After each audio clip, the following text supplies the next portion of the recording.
Donc, si tu as bien fait l'évaluation du personnage que je suis depuis les 5 dernières années, tu dois arriver à la conclusion que je ne dis pas nécessairement qu'est-ce que tu as envie d'entendre, mais je vais toujours être 100% honnête avec qu'est-ce que je ressens et qu'est-ce que je pense.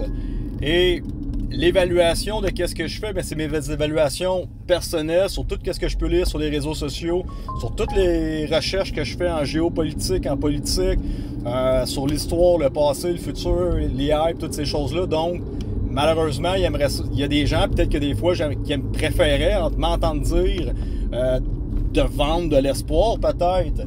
Mais est-ce que je vous servirai réellement à quelque chose de vous faire miroiter peut-être l'option de rester assis votre cul chez vous à rien faire, puis qu'à un moment donné, vous allez être sauvé, ou je suis mieux d'être 100% honnête, puis de vous dire c'est quoi mes évaluations du risque, et où c'est que j'arrive qui, à un moment donné, on va arriver dans un étau problématique. Je te donne juste un autre exemple de comment que je fais mes analyses et mes statistiques. Je te présente ici une personne qui est en contact avec moi. Il s'appelle Marc-Olivier. C'est un ancien policier enquêteur en France. Donc, on a eu la chance d'échanger ensemble. Et regardez qu'est-ce qu'il écrit ici.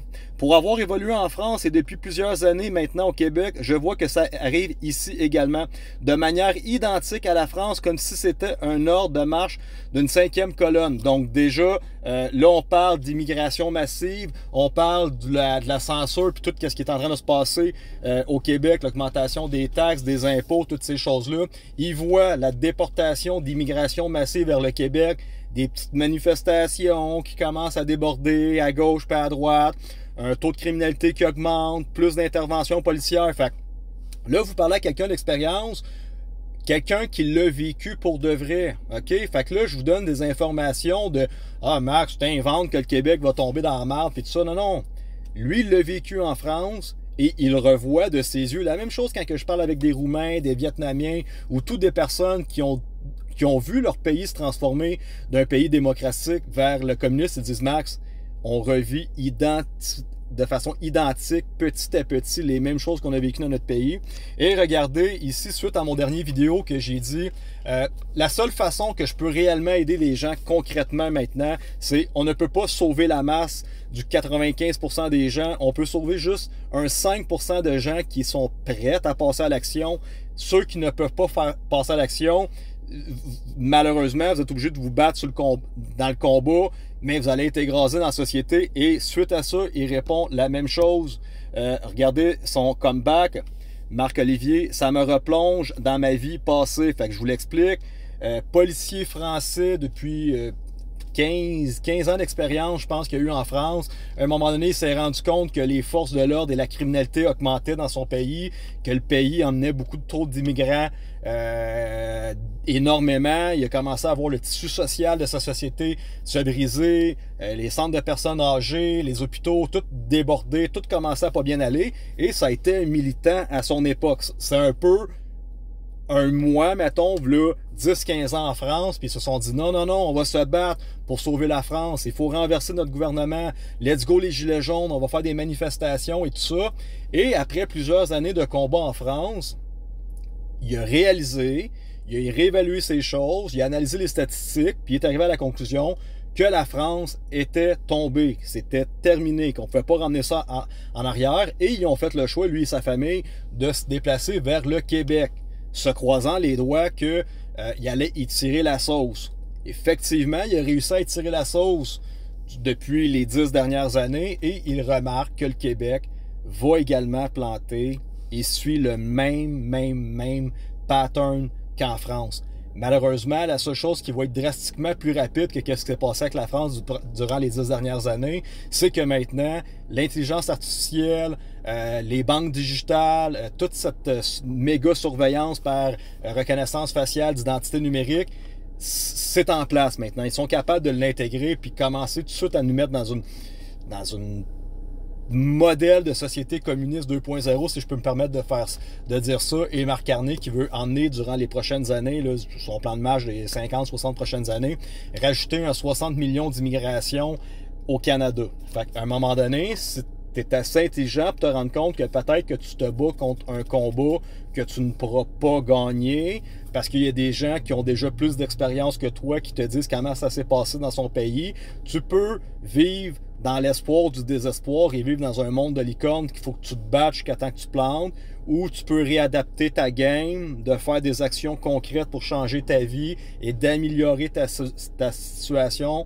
Et effectivement, tu arrives à la conclusion que tu dois forcément, minimalement, te diriger vers l'Alberta, qui sont beaucoup plus conservateurs, qui sont encore beaucoup plus christianistes, qui ont encore la foi en Dieu, donc des meilleures valeurs, des relations interpersonnelles plus soudées dans l'entraide. Ensuite de ça, tu peux te diriger, oui, vers la Floride, dans des endroits qui ont déjà, les lois ont déjà été votées, que c'est illégal maintenant de posséder, de vendre, de publier des vaccins ARN, que c'est illégal de mettre une CBDC, une banque centrale digitale en place en Floride, puis tout ça. Fait que, ensuite de ça, tu peux t'aller dans des places que tu n'auras pas la pression sociale d'avoir à payer des taxes, des impôts. Fait que oui, c'est des pays de l'Amérique latine. Dans les pays de l'Amérique latine, c'est que la vérité, c'est que tu ne pourras pas travailler sur place là-bas. Tu vas gagner 5 pesos par jour.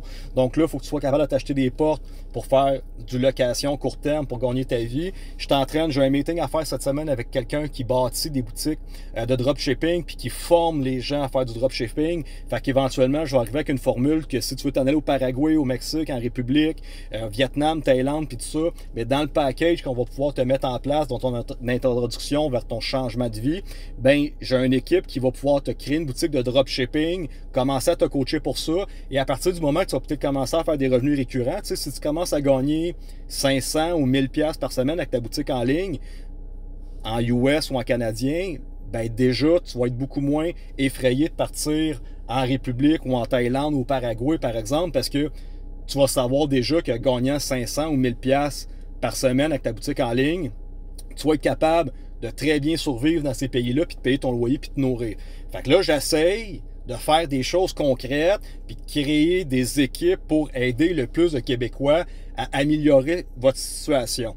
Mais si tu n'es pas prête à passer dans une action concrète, je te le confirme encore, que dans les 5 à 10 prochaines années, pense-y pour ta famille, pense-y pour tes enfants, tu vas te retrouver identiquement dans le même scénario que la France sont en train de vivre présentement. Et si tu regardes l'entièreté de l'Europe, je ne sais pas c'est quoi leur solution à eux pour se sortir de la merde. Il n'y a rien à faire. Ils ne peuvent plus enlever l'immigration massive qu'ils ont faite parce qu'il y a déjà 2 puis 3 générations d'immigrants qui ont refait leur affaire. Fait qu'ils sont pris avec ça. Si je serais dans le deep state, mais si je serais une élite ou si je serais un gouvernement de ces pays-là et que je dois régler ce problème-là, j'arrive à la même conclusion qu'à un moment donné, ça va prendre un Great Reset ou une grande guerre pour épurer ces continents-là puis recommencer sur quelque chose de mieux. Si ça ne se fait pas par le Deep State, bien, vous allez voir le même scénario que Gotham City qui se met en place, du déchirement du tissu social, crise financière, de plus en plus de monde dans les rues qui ne travaillent plus, qui n'ont pas d'argent, augmentation des taux de toxicomanie, consommation, violence dans les rues, des gens qui se battent pour survivre. Et ces gens-là, mais qu'est-ce que ça fait? Ben, ça se chamaille, ça fait des manifestations, ça se bat dans les rues. Fait qu'à un moment donné, quand ton État, ta province, n'est plus capable de t'offrir des soins de santé, n'est plus capable d'héberger tes petits vieux, que les gens, la grosse misère noire arrive dans ta société, puis que les gens se retrouvent dans la rue, bien, qu'est-ce que ça fait l'être humain? Ça va s'entretuer pour survivre, ça va voler, puis ça va essayer de voler la nourriture aux autres. Fait que si tu es capable d'anticiper que peut-être ce scénario-là, dans les 5 à 10 prochaines années, ça pourrait être probable, commence à penser aujourd'hui à faire des actions concrètes pour améliorer ta position. That's it, that's all.